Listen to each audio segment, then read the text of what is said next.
then we got rid of it to the plastic.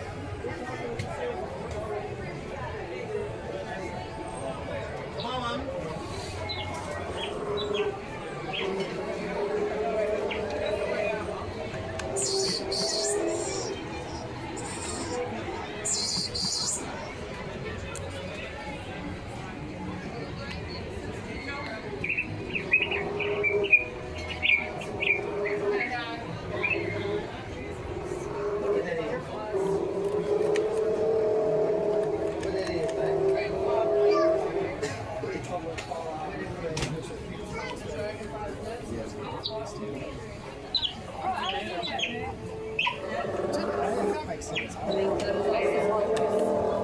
See what it is?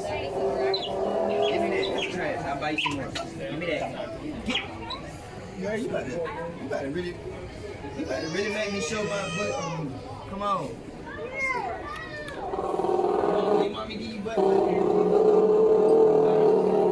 Be mommy give you butt.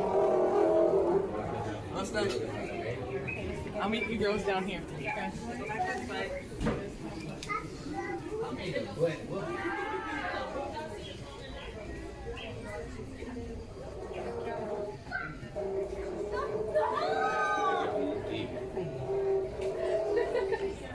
What do we have here? Wait.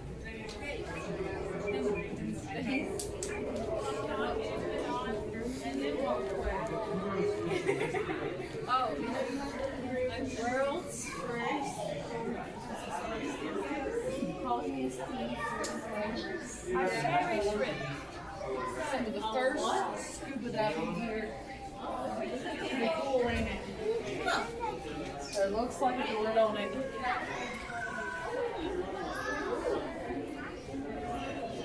Which way? That way or this way? This way?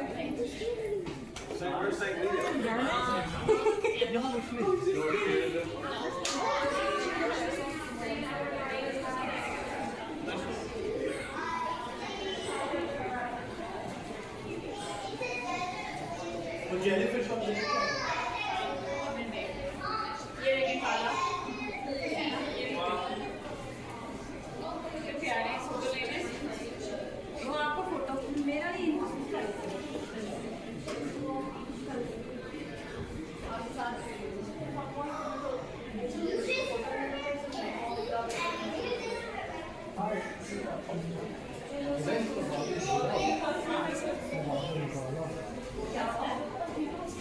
here?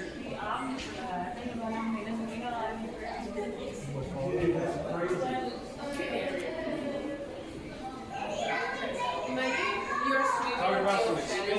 That thing is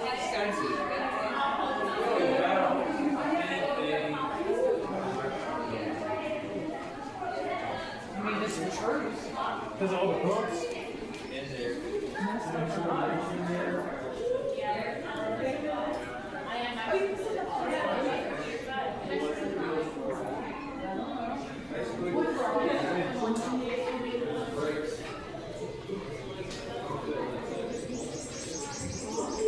Is that bad? You ready?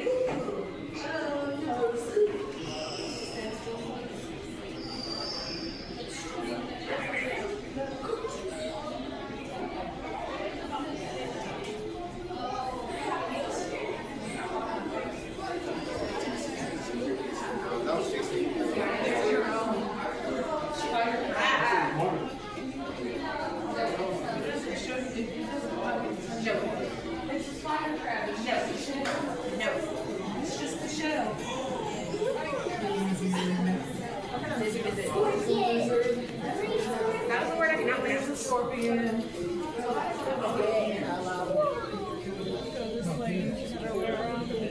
Bubbles. My bubble, my brine shrimp. You're sharp.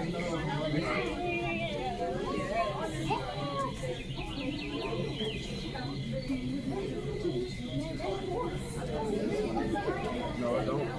Where is it? I'm just inside. It's 8 a.m. It's 8 a.m. when the mossy It's on the mark right there. I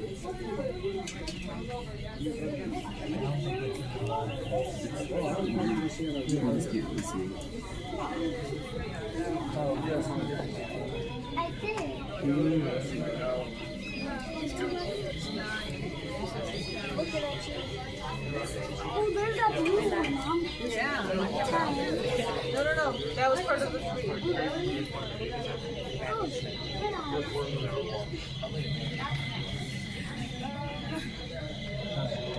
You're all the way here.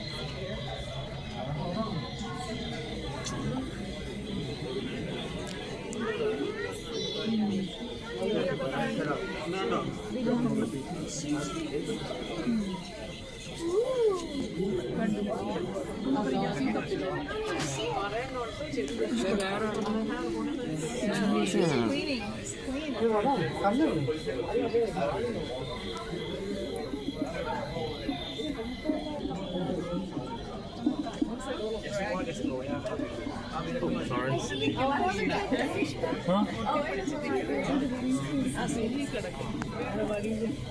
Oh, look. There's 3 of them. There's 5 of those. 7? You know what I did see? What? I saw a ton of ribs. Ribs? Alright, come on. ¿Van ustedes? Yeah. And then she like got in his face and she was hella down for it. She was like, I was like, okay. Wait, why are we getting this all day? I don't know. What is this? Magic. Oh wait, no, it's not. Glow in.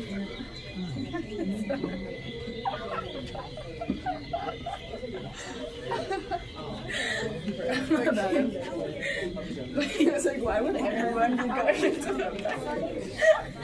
And then we started a bathroom change. I was like, why did James also leave this? This the phone?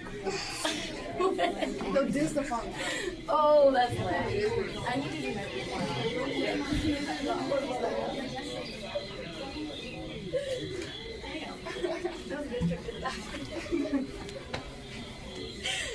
Oh my god.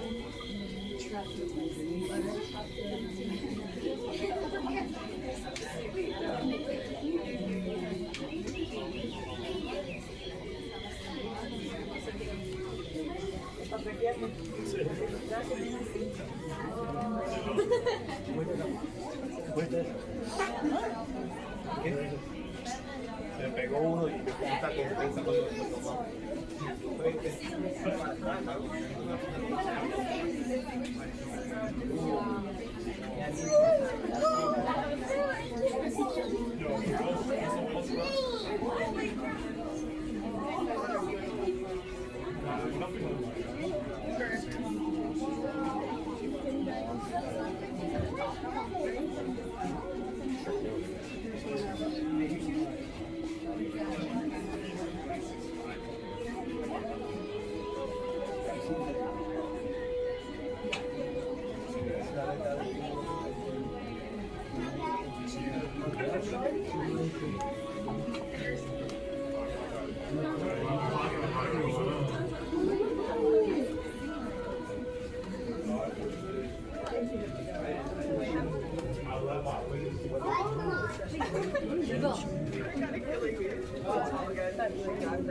God forbid I let my wings shine. That's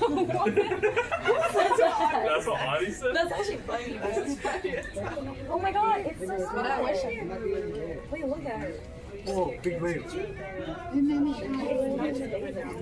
Maybe it's a baby. Oh, maybe. I want to go down. Wait, go see. Kaden, Kylie! Kaden! God forbid I let my movie show. That's so damn! That's actually far, it's not gonna lie. Oh, dude, making so many comments.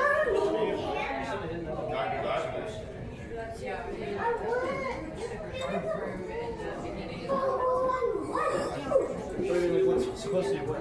Oh. What were you supposed to do?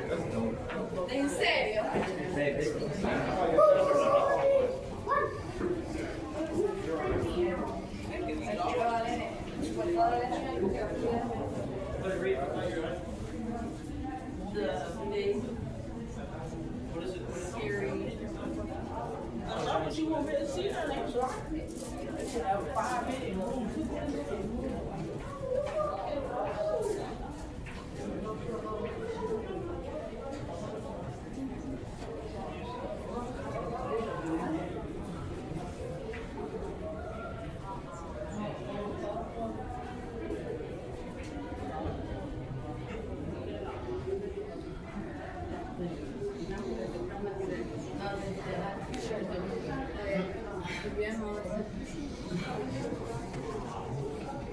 This should have, what this should be like less so you can see it.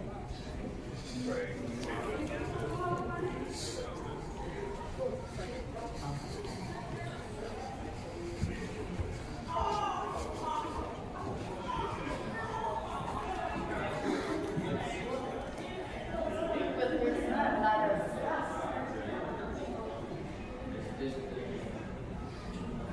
Isn't that one with the shampoo of one on the upper left?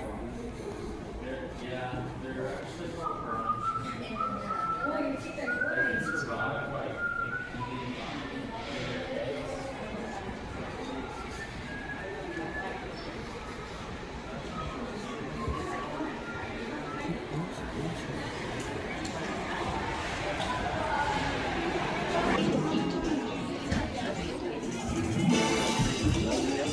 Hello, all you wonderful animal enthusiasts, and welcome to today's live taping of Saltwater Showdown! Sponsored by Truist and filmed exclusively here at Truist Sea Lion Studios.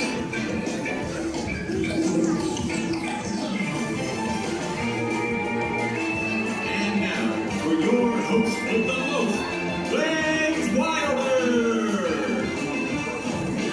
Thank you and hello everyone. Today we have a very special show as our celebrity sea lions are competing to support causes that are near and dear to our ocean's ecosystem. I think that's simply amazing. Without further ado, let's welcome to the stage our superstar sea lion team.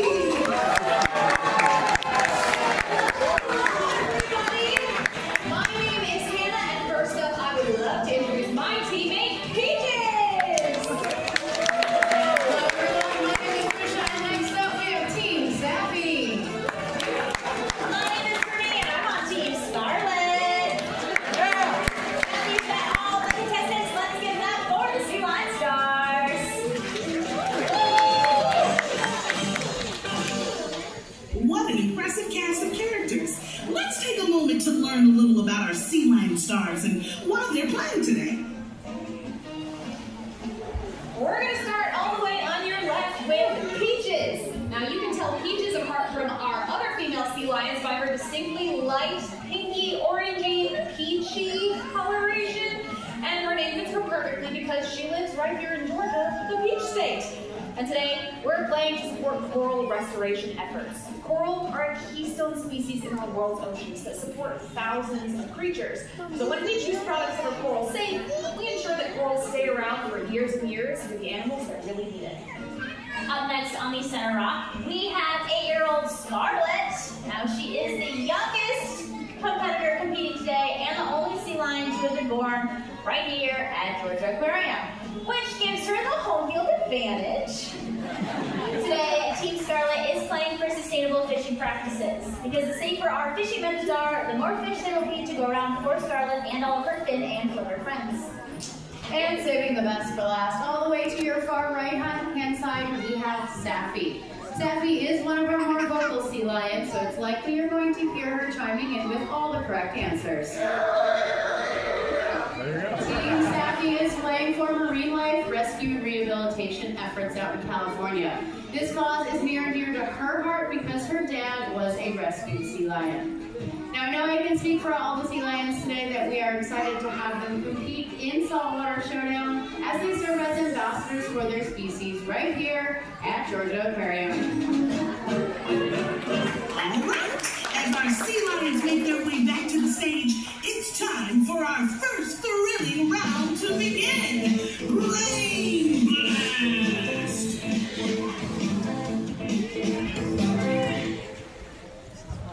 Question 1. What does the word pinniped mean? Oh, this one's an easy one. Pinniped is Latin for sea lion. Close, I guess. Pinniped actually means fin or flipper-footed. So, like, you're like halfway there. The members of the family of pinnipeds are seals, sea lions, and walruses. And oftentimes people confuse seals and sea lions. They are very close cousins and do look a lot alike. But we're going to show you a couple surefire ways to help you tell them apart. First is by looking at the sides of their head. You'll see that on your nearest sea lion, they have external ear flaps called pinnae. A seal simply has holes behind each of their eyes. Even though they have different ear structures, they both have excellent hearing above and below the water. But my favorite way to tell them apart is by watching how they move around on land. Sea lions come well equipped with a rotating hip bone. It gives them the ability to rotate those rear flippers up underneath them, allowing them to walk on all fours, which is great for walking forwards, but even better for taking things in reverse. Seals, on the other hand, lack that rotating hip bone, and they use their stomach muscles in a motion called galumphing. Now, that looks a little bit different, but our sea lions have a pretty good impression of it, so let's check it out.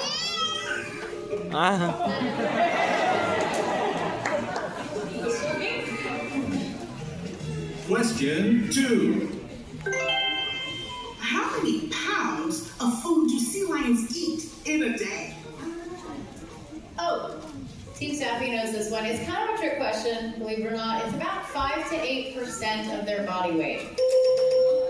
So these three girls right here are eating about 8 to 10 pounds of food, but an animal, a male sea lion that could be up to about 800 or 900 pounds might eat about 30 or 40 pounds in a single day. To help them out, they're all equipped with a mouthful of teeth that are shaped for grabbing their food, and their secret weapon is their long and flexible neck. Sea lions can move their heads in all different directions, but they are so flexible they can touch their nose all the way to their spine. Question 3. Do sea lions have gills? Yeah, they're marine mammals. I'm sure I saw them somewhere around. Oh, no?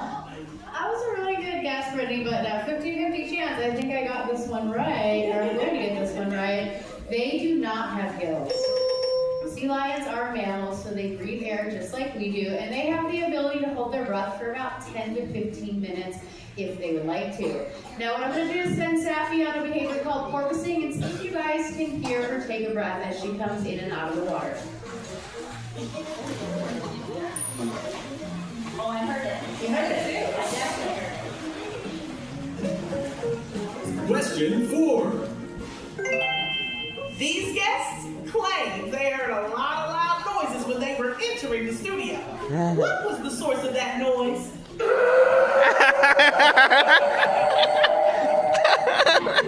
That was one of the noises. I'm going to go with the sea lions. I think that's probably the correct answer. That makes a lot of sense because sea lions are known for their iconic barks and roars. If you've ever been along the California coast, you've probably heard male sea lions vocalizing to defend their territory and female sea lions vocalizing to try and find their pups on crowded beaches. But you never just hear one sea lion. Usually they are all vocalizing in a cacophony, and it sounds a little bit like this.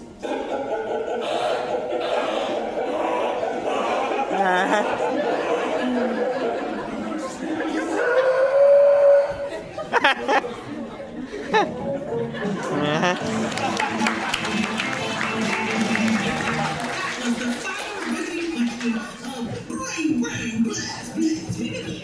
At the end of the first round, the current leader is Sappy.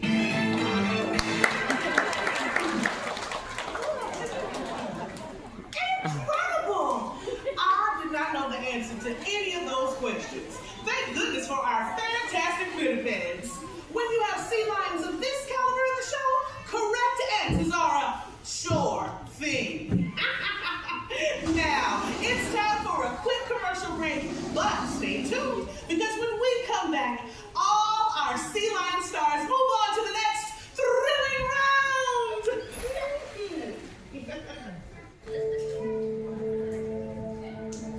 More and more sea lions are found stranded along California's coast, malnourished and dehydrated.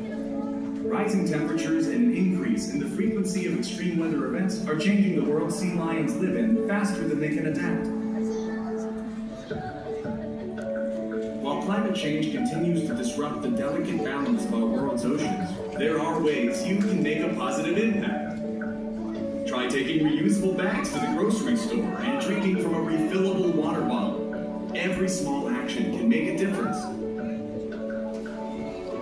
When we work together, we can help preserve the natural world for future generations of our aquatic friends. And we're back! Now that's the kind of messaging I can get behind. Okay, after an informative first round, let's kick it up a notch for round two, huh? I hope you're ready to see our sea lions show off their strength, agility, and grace. In Shoreline Shuffle!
Adjudicators have come to the conclusion your winner today is Scarlet!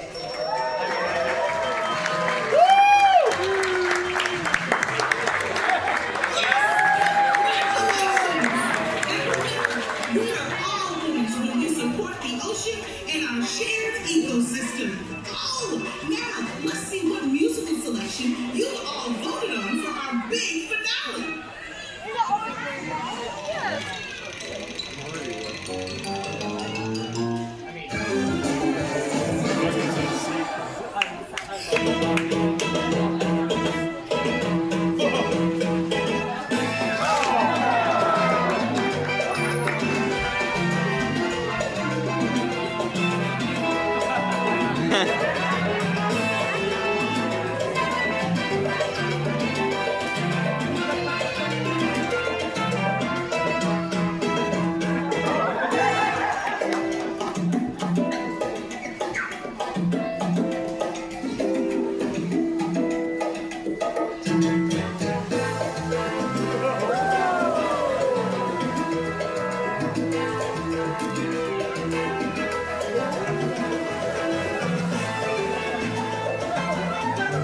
You all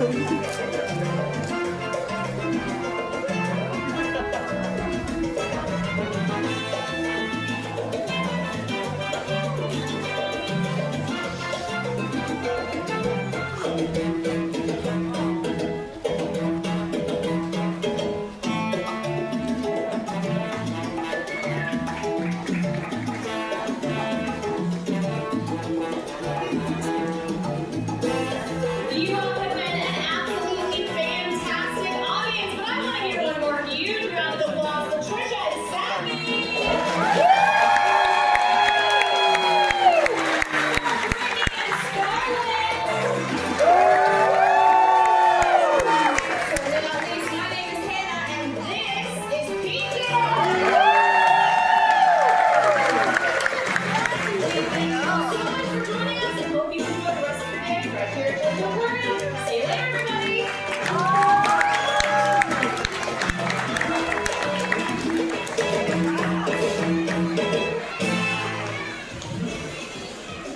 Thank you for making waves with us here at Truist Sea Lion Studios.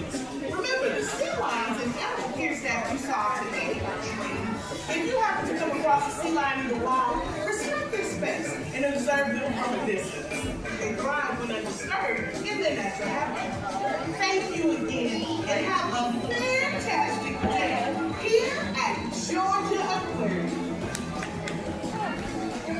500 years.